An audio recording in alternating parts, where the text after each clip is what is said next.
Hi everyone, Stepan here. Today I'm going to continue the series on the Slav defense with the Schlechter variation, which is sort of the variation of the Slav for the lazy. If you don't want to learn tons of theory, if you want something simple to play with black, then this fianchettoed setup is, I would say, the easiest variation of the Slav to learn for black, while at the same time not being the worst. It's perfectly playable, there are no weaknesses, the plans are easy, the piece placements are easy, and in many variations, as we are going to see, you can reach quite pleasant positions.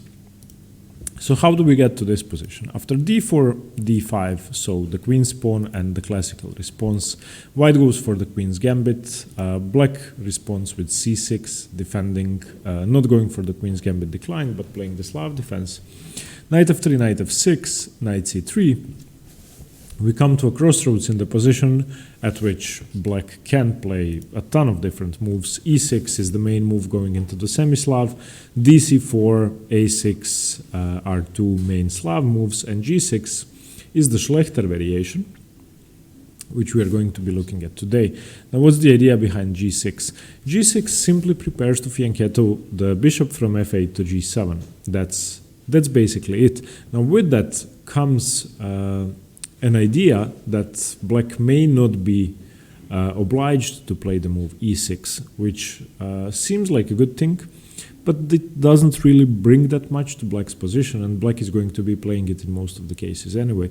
Now, what black wants to do, his main strategic goal, and we're going to be seeing a perfect position with that example, is black wants to get rid of that bishop on c8 and then play the move e6. If he can trade this bishop for this knight and close down the position with e6, you can notice that all of his pawns are going to be in light squares, well, except for the a7 pawn. So this bishop was a stupid piece anyway, meaning that this knight is going to be better than this bishop because it's not going to have any scope moving around in black's pawn structure. So this is the idea. In most fianchettoed structures, in most fianchettoed positions, when black plays the move g6, he doesn't usually follow that up with d6 as well, because that creates tons of dark squared weaknesses. But in this position, it's fine, and it's one of the main strategic points. We're going to be looking at 5 different moves that white can play. e3 being, I would say, the most common, with about 4,000 games, when you consider that you could also enter this position from the quiet Slav, which we've been covering in the last video. cd5 is the main pure Schlechter move, and then we also have bishop f4, bishop g5, and queen b3, which are all sidelines not that commonly played. I would like to start with queen b3. We are going to be looking at that from black's perspective. We are going to be looking at all of the positions from black's perspective. So queen b3 simply tries to target the d5 weakness and the b7 weakness, trying to use the fact that black has wasted the tempo on g6. Black ignores that, bishop g7, cd5, cd5, bishop g5 may seem scary, takes and wins the pawn, but now e6, as we said, closing the position down. And this may be one of the worst variations for black from a human perspective, even though it's nothing major. After e3 castles, bishop d3, knight c6 castles, nothing bad has happened, except that this bishop is still bad. And if I turn on the engine, it's going to say that black is equal, and that it's all zeros if you let it sit for a while.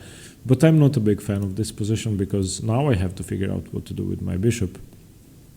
And I'm either going to have to do b6, bishop b7, rook c8, and eventually go for e5, or I'm going to have to go for e5 anyway. I don't have my c5 pawn to remove this d4 pawn that's blocking in my bishop. So from this position, there have been 15, 17 games. White won around 60% of them. Most of the others were a draw. So it doesn't favor white that much. So if you're looking for a simple response, if you're looking for a simple response to the Schlechter, I would recommend the move queen b3. It's very seldom played, and it's quite tricky. And what you can be certain of, if black doesn't make a mistake, is that he's going to be equal, but he's going to have a bad bishop on c8. So I would say that queen b3 is quite a good move. I'm just going to show you what the engine thinks should be done after castles. because this is, as I said, hard for humans. So white should be giving up his bishop. Let's say take with the queen. White develops one of his rooks, and now the engine is going to shuffle his rooks around, and I couldn't believe that this position is so good for black. Now bishop e7, and you still have a rough time doing this. Of course, the engine has lined up all of his pieces to push through e5. That means that in this queen b3 line in the Schlechter, you're going to be left with an isolated queen pawn most often, hence rook to d8 to defend d5 in advance. And again, the engines don't find this unfavorable for black, but I think it's just hard to play. For the moment, you have the bishop pair, and you're going to have an isolated queen pawn, so some advantages, some minuses. Even though with the queens on the board and with the bishop pair, the isolated queen pawn may be a good lever for an attack, so might not be bad.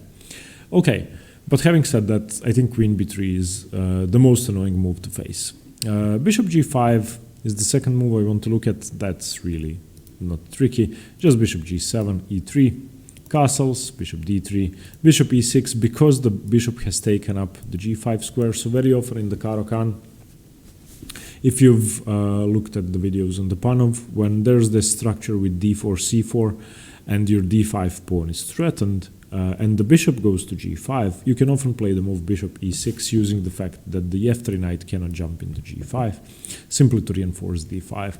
Queen e2, knight bd7, castles, h6, bishop h4, dc, bishop c, queen c, and you have used your e6 bishop to trade off white's light squared bishop. Once again, a very solid pawn structure, no weaknesses, and quite simple to play. So against bishop g5, just remember this bishop e6 maneuver and fianchetto and castle as soon as possible. Eventually, when the bishop has developed, so we want to wait for the bishop to go to d3 so that you can take here with tempo, bishop e6, and now that the bishop has been placed on d3, you can safely do this trade of the bishop, and the position is going to be equal. The third move is bishop f4. Both moves, bishop g5 and bishop f4, prepare the move e3, avoiding the quiet Slav ideas of playing e3 when the bishop is still hemmed in on c1. So you can be sure that bishop f4 and bishop g5 are to play e3 and to develop the light squared bishop without placing this c1 bishop behind the pawn chain. You continue in the same fashion, bishop g7. As I said, the Schlechter is extremely easy to play. e3, you castle. These two are going to be your most common moves all the time. Here white can play bishop e2 or h3. h3 is more common, simply to save the bishop, not allow knight h5. Knight bd7, cd, knight d, cd, bishop d3. An equal position in which you can now even go for a queen trade. You don't have to if you are the stronger player. You can do something like b6, bishop b7 if you want to, or you can play rook e8 to prepare e5, or you can play knight b6, you can play knight f6. All moves are playable, but the main move and the best move is queen a5, offering a queen trade, and covering with the knight would remove the knight from the center, so queen to d2 and takes.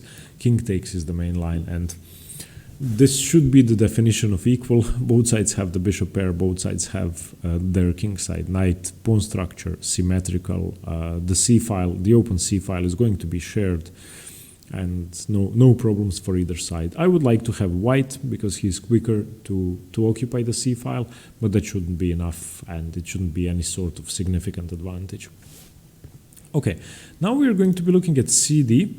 C takes d5, which is the main move, and e3, which leads to the quiet Slav, or can be achieved from the quiet Slav, which is the most popular. So c takes d5 and c takes d5. Of course, you want to take with the pawn. If you take with the knight, white is going to have an easy game with e4 expanding in the center. Bishop f4, again opening up the bishop before playing e3. Bishop g7, e3. And now we sort of have same ideas that we had here. Where bishop f4 has been played first and then cd5, so this should be the same thing by transposition. So castles, h3, knight c6, we've already seen this position, bishop d3, and cd5 and bishop f4 are highly likely to transpose. As you can see now, again, symmetrical pawn structure, Both sides are going to be sharing the C file. With a slightly different move order and setup, we have achieved a pretty similar position. In this exact position, black continues with A6 to stop anything from coming into B5. Castles, bishop f5, and you might be afraid of playing moves such as bishop f5 because you're going to be doubling up your f-pawns, but in the Slav, in the semi-Slav, and in the Caro-Kann, this is a perfectly playable setup when you have a fianchettoed position, because after bishop takes, g takes, you're going to play e6, solidifying your structure. You have given up your light squared bishop, which is great because your pawns are on light squares, and there's no potential for such a quick attack because this pawn setup is actually going to be good in the defense. Knight e5, rook c8, rook c1, e6, queen b3, queen e7, rook f to d1. As you can see, no problems for black. Any sort of kingside attack is far, far away, and the fact that your g6 pawn is on f5 actually helps you restrain white's pieces. At any point, you can allow to trade with knight. You can choose to trade knight e5, bishop e5, knight d7, bishop g7, king g7. That wouldn't lead to anything much. You could continue with rook to g8 and then king to h8. You could start an attack, but no, you don't have that much either. So I just wanted to point out that in these lines, bishop f5, if you want to trade off this more active piece and you don't have a good square for your c8 bishop, and you need to move it because you need to play rook c8 and challenge the semi-open c file, in Schlechter fianchettoed structures, bishop f5 is a perfectly viable move, and exchanging the bishop and bringing your g-pawn to f5 is fine. Okay. Now let's focus on e3, which, as I said, can be achieved by the quiet Slav move order as well. Bishop g7 again, and here white could either go for bishop e2 or bishop d3. In both cases, you want to have the same plan, the same idea that I mentioned earlier. You want to take the f3 knight with your c8 bishop, and you want to play e6. Let's look at bishop d3 first. That's slightly less popular. Castles, castles. So your first two moves were bishop g7 and castles. So you follow up a with b and b with c. You play g6 to play bishop g7 to castle. That's easy. And most often you are going to be facing the move e3 because that's the most common move. Now you continue with the second part of your plan, bishop g4. What you want to do is trade this bishop off. h3, bishop takes, queen takes. Third part of your plan, close the position down. e6, and this is the ideal semi-Slav setup for black. So what you have is a perfect semi-Slav triangle, albeit with the weakness of the g6 pawn being advanced and the bishop being on g7, where I think most semi-Slav players would prefer the pawn on g7 and their bishop on d6, but this is still perfect. And what you want to do now, and yeah, you've gotten rid of your bad c8 bishop. And what you want to do now is simply develop the rest of your pieces, your queen to e7, your rooks to d8 and d8, and play a very solid setup. Rook d1, knight bd7, b3, rook e8, bishop b2, queen e7, bishop f1, rook a to d8. This is perfect classical chess. You have dark squared weaknesses, but you don't have a bad light squared bishop. I would argue that your knights are better than the f1 bishop, either of your knights. And this is, I mean, if I had this position on the board, okay, I have a lot of experience with these types of setups, but I would be so relaxed because it's very hard to go wrong. Strategically, it's easy to play, and white basically has a bad piece he needs to do something about. If it gets back to d3, it's not that useful staring at this wall of pawns. I'm talking about the f1 bishop. And with slight inaccuracy by white, you could start occupying the e4 square with your knights and start wreaking havoc in white's position. If he goes for bishop e2 instead, you do the same thing, castles, castles, bishop g4. The difference is that now white could try to take on d5. He could have done that anyway, but you still don't care. You are still going to go for e6.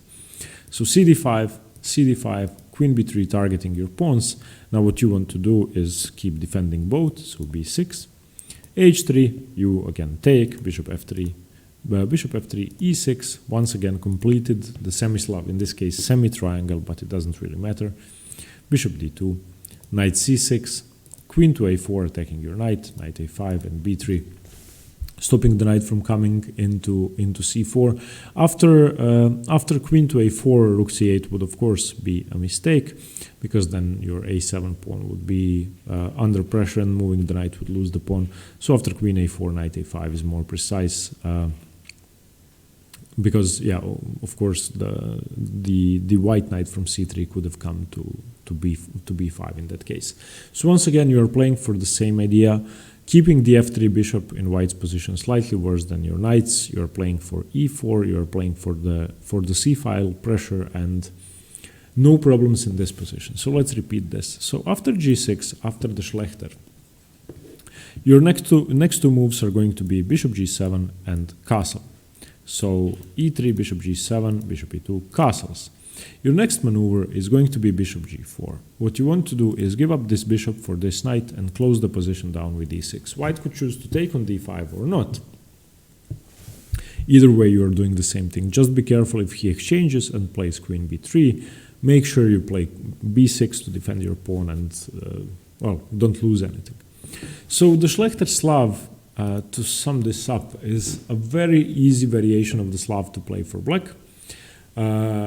It's simple, it's not easy for white to break through, and you very often are going to be playing a very good version of this pawn structure, because you are going to have enough time to get your bishop outside of the pawn chain before playing e6, allowed by the fact that you play g6, bishop g7 and castle. Therefore, you don't have to play e6 to develop your dark squared bishop before castling, which is the main problem in the semi-Slav.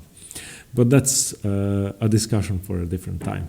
Okay, in the last video on the Slav, I'm going to do the modern Slav, which is extremely annoying. I've played only one tournament game in the variation and lost it. Since then, I've done a lot of work on it. And after that, we are moving on either to the Benoni or to the Queen's Gambit declined, depending on how the tie breaks go in the Patreon vote.